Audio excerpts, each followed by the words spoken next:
Today's bite-sized episode is sponsored by AG1, one of the most nutrient-dense whole food supplements that I've come across, and I myself have been drinking it regularly for over 5 years. It contains vitamins, minerals, probiotics, prebiotics, digestive enzymes, and so much more, and can help with energy, focus, gut health, digestion, and support a healthy immune system. If you go to drinkag1.com/live more, they are giving my listeners a very special offer, a free 1-year supply of vitamin D and 5 free AG1 travel packs with your first order.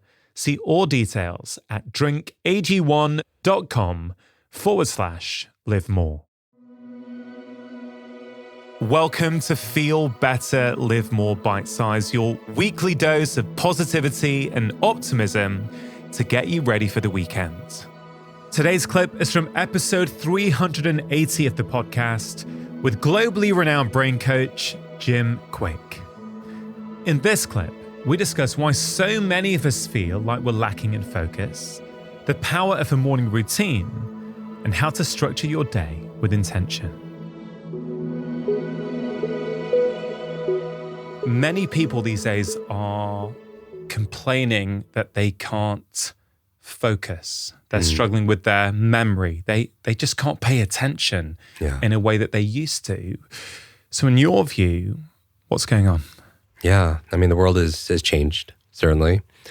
Technology, and I'm pretty pro-technology. It maybe hasn't caused it, but it certainly has amplified some of that distraction, that digital distraction. I mean, we live in an age of rings and pings and dings and app notifications, social media alerts, and so I feel like in a way that we're driven to be distracted. And how do you maintain your concentration, which is so important nowadays? You know, we live in the attention economy, and but we're rewiring our brains to react and to be able to focus every little thing that's in our purview. And so, and how are you going to get things done? How are you going to learn? How are you going to study? How are you going to be productive? In my book, Limitless, I talk about 4 it's like the 4 horsemen, if you will, of the mental apocalypse. And I tend to alliterate, so I made them all Ds. The first one actually is digital distraction. With the rise of technology and every like and share and comment and cat video, and then we get those dopamine hits, we're kind of rewired to be distracted. Another one that we're facing that people I think are struggling with right now is this thing called digital deluge. It's feel like there's too much information, but not enough time to go through it all. It feels, some people describe it as taking a sip of water out of a fire hose maybe, or they're drowning in information. And then there's one that I term digital deduction. Digital deduction. Yeah. That's the third one, right? Yeah. Digital deduction. So you have digital distraction and digital deluge. Digital deduction is this phenomenon where it seems like this generation is not having the same ability to think or to rationalize. You applied logic, critical thinking, and it could be because of technology. You know, with algorithms, a lot of technology is doing the thinking for us. Right? It's telling us, giving us our recommendation. It's telling us how to get from here to there. If you think about, way back before GPS, we would have to build visual spatial intelligence in order for people to get from here to there. But now we rely on our devices, so we don't have to think. So we're outsourcing that. And then a big one is digital dementia. I mean, think about that. We're so reliant on technology to also be like our external memory drive. I mean, think about how many phone numbers, your audience, you and I used to know growing up. I mean, a lot, right? A lot, yeah. And how many do we know today? Current numbers, probably could count on one hand, maybe 1, 2, or 3. Not that I want to memorize 500 phone numbers, but it should be concerning that a lot of people complain about not being able to memorize one, a phone number or a PIN number or a passcode or a seed phrase or what they ate that day or a conversation they just had. I believe 2 of the most costly words sometimes in our life, certainly in our work, are I forgot. I forgot to do it. I forgot to bring it. I forgot that person's name. Every single time we have those lapses, we could lose time and credibility. We could hurt a relationship. Yeah. So I want to sort of explore what's going on here. You mentioned these 4 Ds, right? Yeah. And of course, they all start with digital. Yeah. And you also mentioned that you're pro-technology, right? So it's not necessarily technology that's doing it. Maybe it's the way we're using that technology sometimes that's problematic. So let's go through them. I know you've outlined them, but digital distraction, I think we all kind of get that we can't focus because we're just drawn to our smartphone, and we're just, before we know it, we should be doing a work project, but somehow we've ended up down a Twitter rabbit hole, or we've been on Instagram for 10 minutes without even realizing it. So what can we do about that? Yeah. I mean, for me, technology is not necessarily good or bad. It's exactly what you said. It's how it's applied. Like fire is a form of technology, and fire could cook our food or it could burn down our home, right? But you're right. It's how we're using it, and as opposed to it using us, right? Technology is a tool for us to use, but if technology is using us, then who becomes the tool? Then we become the tool, right?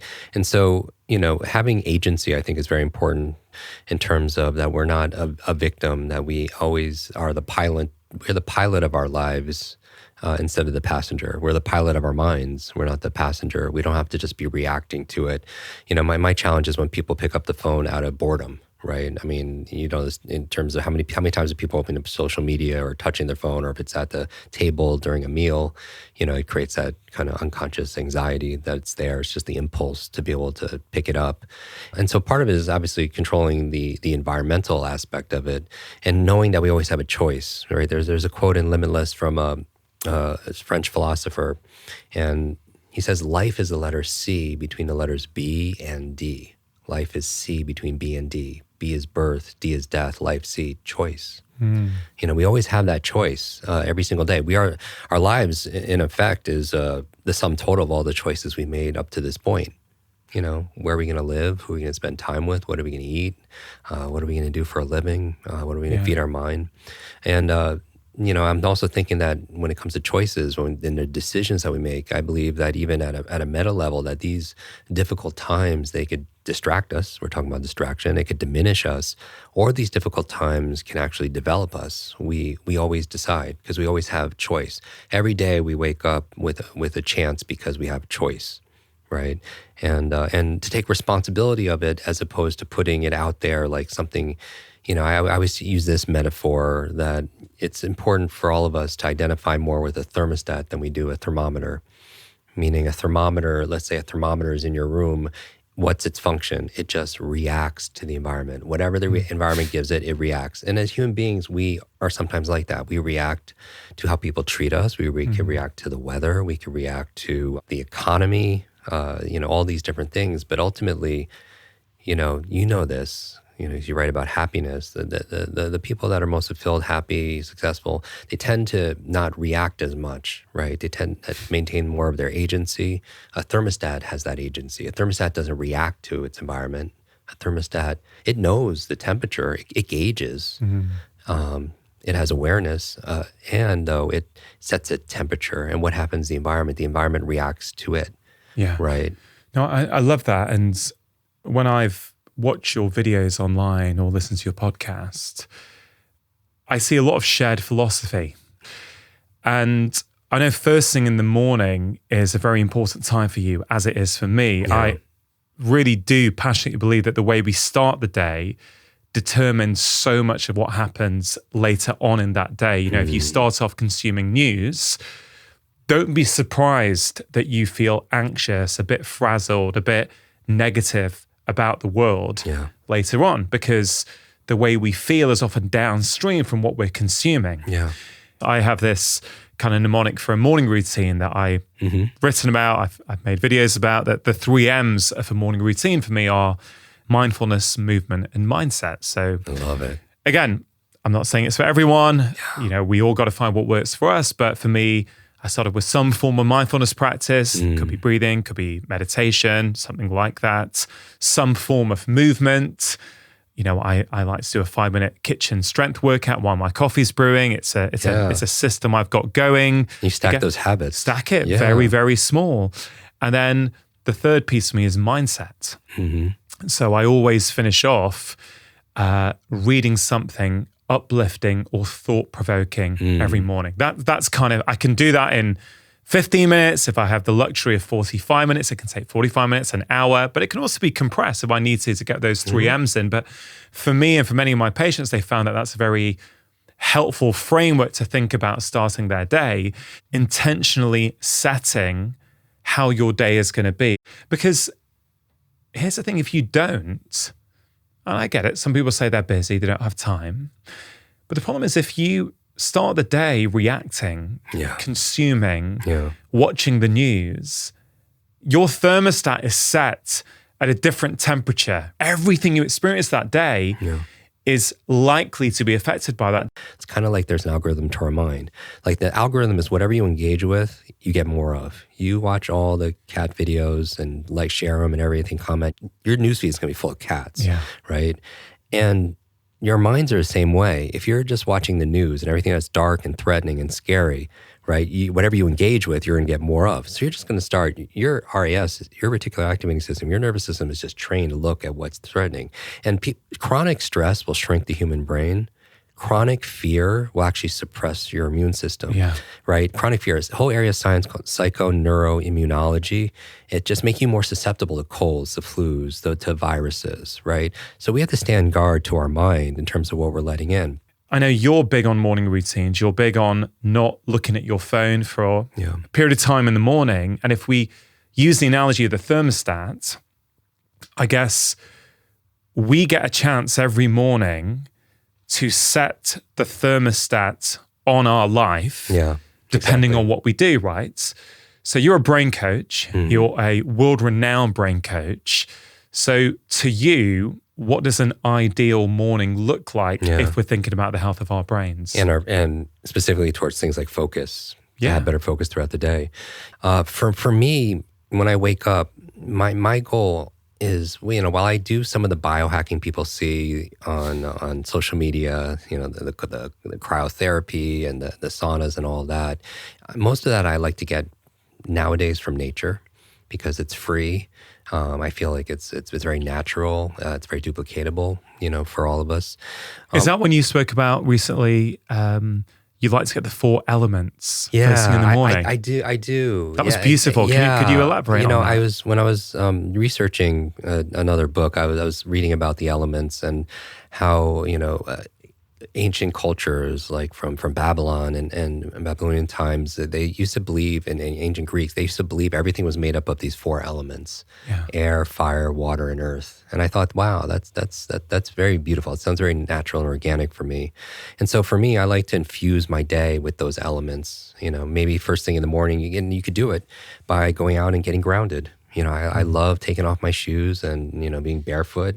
You're barefoot now in the studio, as I am? Exactly, and walking around your beautiful yard, and it's very peaceful. You get grounded. And, some people use biohacking like PMF mats, at certain frequencies. But, I feel like all of those are meant to kind of imitate nature. Like the infrared, the red lights imitate the sun and so on.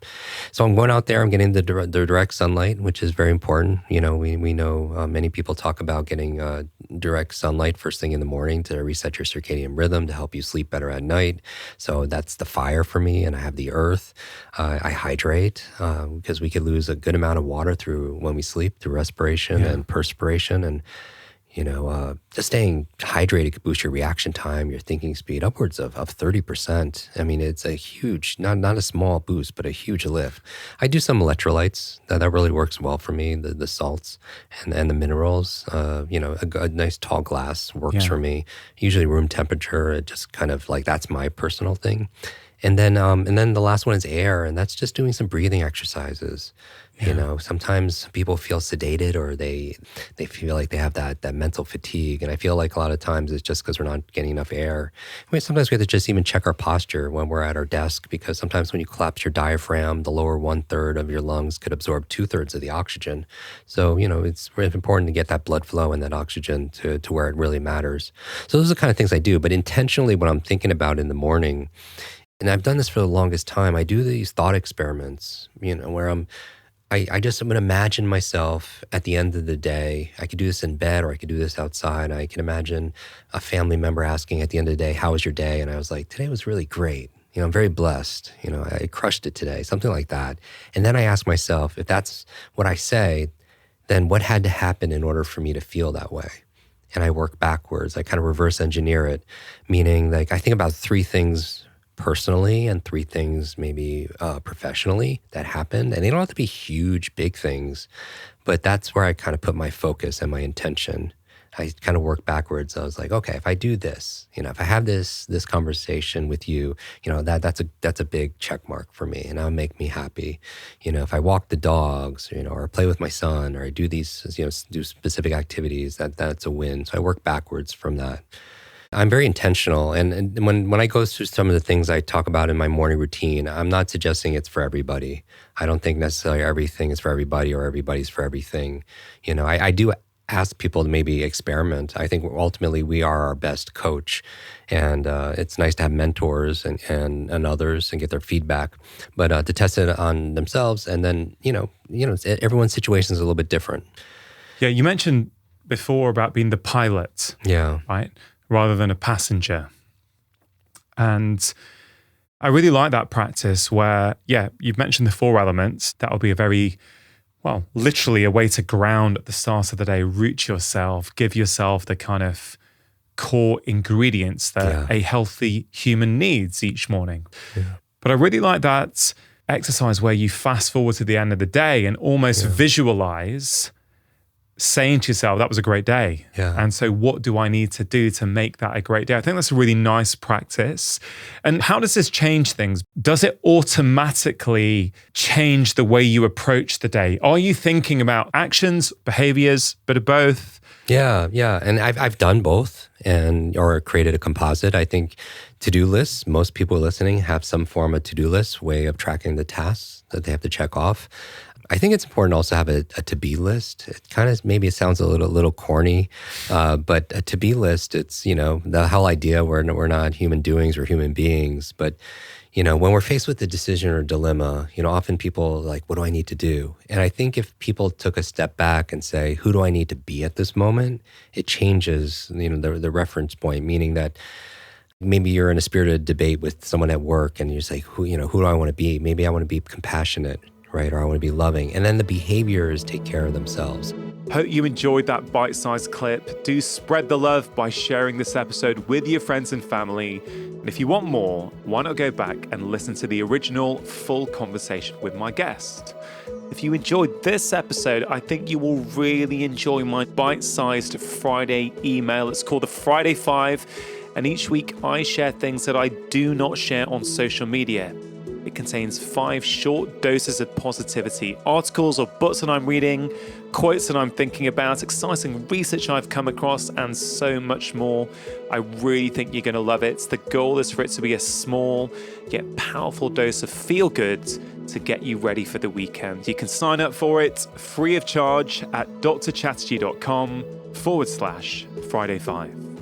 I hope you have a wonderful weekend. Make sure you have pressed subscribe, and I'll be back next week with my long-form conversation on Wednesday and the latest episode of Bite Size next Friday.